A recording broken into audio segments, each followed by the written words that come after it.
नमस्कार, मी मनीषा जयप्रकाश। आपण पाहत आहात लोकसंदेश न्यूज। पाहूया आजच्या सविस्तर घडामोडी। लांडगा आला रे आला म्हणणाऱ्या व्यक्तीचा आणि महाविकास आघाडीचा डीएनए समान आहे। दर महिन्याला सरकार पडणार असं म्हणतात। आता 10 जानेवारी म्हणत आहेत, पण 10 जानेवारी नंतरही सरकार पडणार नसल्याचं सुधीर मुनगंटीवार यांनी म्हटलं। विधानसभा निवडणुकीत महाविकास आघाडी अशी पडली की पुन्हा उभे राहण्याच्या पात्रतेचे राहणार नाही।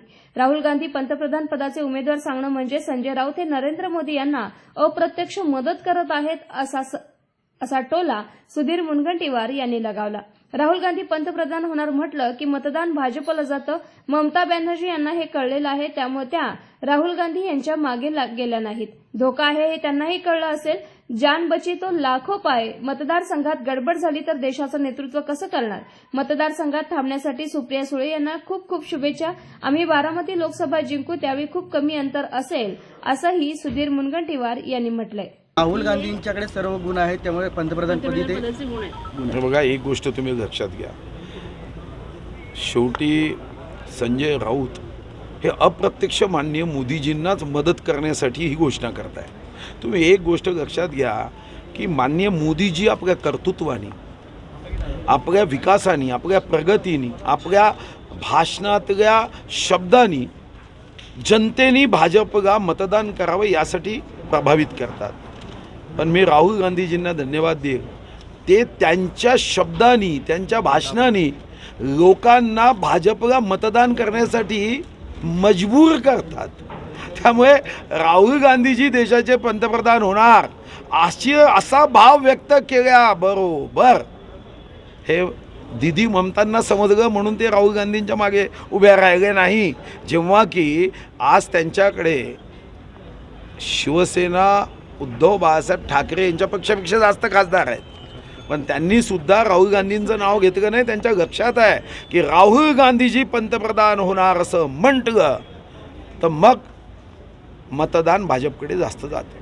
शिवस्मारक तुम्ही करणार होता आणि त्याशिवाय वाघ नक्कीच जो ऐतिहासिक संदर्भात लंडनहून आणणार होता, या दोन्ही प्रश्न नाही। आता तिथं जे मी कबरीचं जे अतिक्रमण पॉईंट 22 हेक्टरमध्ये होतं ते काढून टाकलं, कारण 29 जुलै 1953 पासून शिवभक्ताची ही मागणी होती।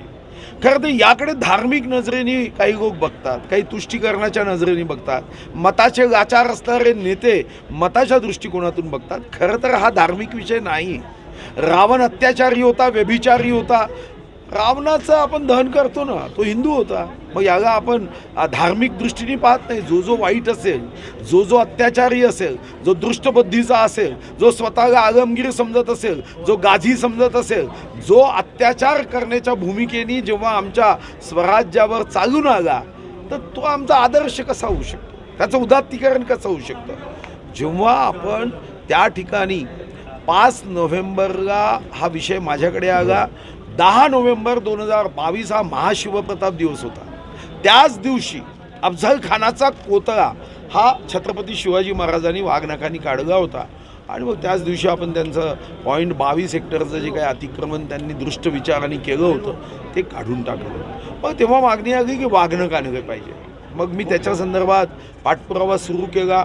आता मी लंडनमध्ये जाऊन करार करून आलो। आता काही लोकांचं पोट दुखायला लागलं, त्यांनाही काय भीती वाटली माहीत नाही, आणि त्यांनी या ठिकाणी एक संदिग्धता निर्माण करण्याचं पाप केलं। कधी सांगितलं की ते वाघनख भाड्याने येणार आहे, कधी सांगितलं 2 महिन्यासाठीच येणार आहे। वाघनख 3 वर्षासाठी येणार आहे। एकदा आपल्या देशात आल्यानंतर आपण प्रयत्नही करणार आहोत की ते स्थायी स्वरूपामध्ये आमची संपत्ती आहे। जे वाघनख पाहिल्यावर आमच्यामध्ये ऊर्जा निर्माण होईल, आमच्या हृदयामध्ये एक वीरतेचा भाव निर्माण होईल, आणि त्यासाठी आपण ते आणणार आहोत। ते आता त्याची ब्रिटन सरकारची त्यांची जी काही प्रोसेस असते ती होत आहे। वाघनख येणार म्हणजे येणारच, यामध्ये कुणीही शंका घेण्याचं काही कारण साधारणतः महाराष्ट्राला एक भव्य दिव्य अभिमान वाटावा असा सांस्कृतिक वारसा आहे। हा वारसा, त्याचं संवर्धन व्हावं, त्याचं संरक्षण व्हावं, आणि तो जनाजनाच्या मनामनापर्यंत पोचावा। आपल्याकडे हौशी नाट्य कलावंत आहे, काही हौशी कलाकार आहेत, पण यांना नाट्यगृह उपलब्ध होत नाही। उपलब्ध झालं तर ते महाग होतं। राज्य सरकारच्या सांस्कृतिक कार्य विभागाचं फक्त आणि फक्त एकच नाट्यगृह आहे, रवींद्र नाट्य मंदिर. त्याचाही नूतनीकरणाचा कार्यक्रम आपण हाती घेतला, काम सुरू झालं आहे. पण यासोबत अमृत महोत्सवी वर्षाच्या निमित्ताने राज्याच्या 36 जिल्ह्यात 75 सिने नाट्य मंदिर करण्याचा आपण निर्णय केला. आणि हे सिने नाट्य मंदिर करताना यामध्ये काही PPP मॉडेलमध्ये करायचे, पण प्रत्येक सिने नाट्य मंदिर हे सोलारवर असावं. विजेचा वाढता खर्च हा हौशी कलावंतांना अडचणीचा ठरतो. आणि म्हणून माननीय मुख्यमंत्री महोदय आणि आमच्या दोन्ही उपमुख्यमंत्री महोदयांशी चर्चा करून आता पैसे उपलब्ध झाले आहेत. आम्ही काही वायबिलिटी गॅप फंड देऊन काही ठिकाणी PPP मॉडेलमध्ये करू शकतो का. परवाच सर्व राज्यातल्या 36 जिल्हाधिकाऱ्यांसोबत संवाद सेतूच्या माध्यमातून याबद्दल चर्चा झाली. तालुकास्तरीय नाट्यगृह करण्याचा आमचा संकल्प आहे की प्रत्येक जिल्ह्यात कमीत कमी 2 तालुक्यामध्ये मोठ्या नाट्यगृह व्हावीत. आणि जी नगरविकास विभाग म्हणजे स्थानिक स्वराज्य संस्थांची 52 नाट्यगृह आहे, जी आमची नाही आहे, पण त्याची दुरावस्था आहे. माननीय मुख्यमंत्री महोदय हे अतिशय धाडसी आणि गतिशीलतेने निर्णय घेतात. माननीय देवेंद्रजी असतील, माननीय अजितदादा पूर्णपणे सहकार्य या निर्णयाला करतात.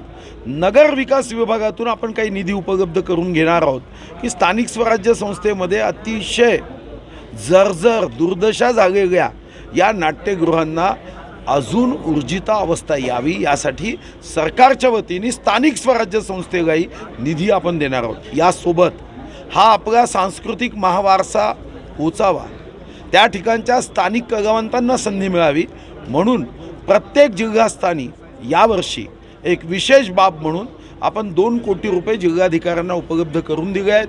आणि त्यांनी आपल्या जिल्ह्यामध्ये हा महासांस्कृतिक वारसाच्या निमित्ताने 5 दिवसीय कार्यक्रम आयोजित करायचा आहे. यासोबत राज्याभिषेकाचं हे 350वं वर्ष आहे. आपण छत्रपती शिवाजी महाराजांच्या जीवनावर महानाट्य नवीन तरुण तरुणी विद्यार्थी विद्यार्थिनींपर्यंत पोचावं. छत्रपती शिवाजी महाराजांचा विचार जो बेशुद्ध व्यक्तीला शुद्धीवर आणतो, ज्यातून आम्हाला ऊर्जा प्राप्त होते, तो विचार जावा. त्या 17व्या शतकामधला हा छत्रपती आमचा आदर्श राजा आहे. 2000 वर्षापूर्वी चाणक्यांनी ज्या राजाचं वर्णन केलं ते महाराष्ट्राचं हे सौभाग्य आहे, हे आमचं सौभाग्य आहे की तो राजा या देशात महाराष्ट्रात जन्म त्यांनी घेतला. आणि म्हणून आपण हे महानाट्यसुद्धा करतो.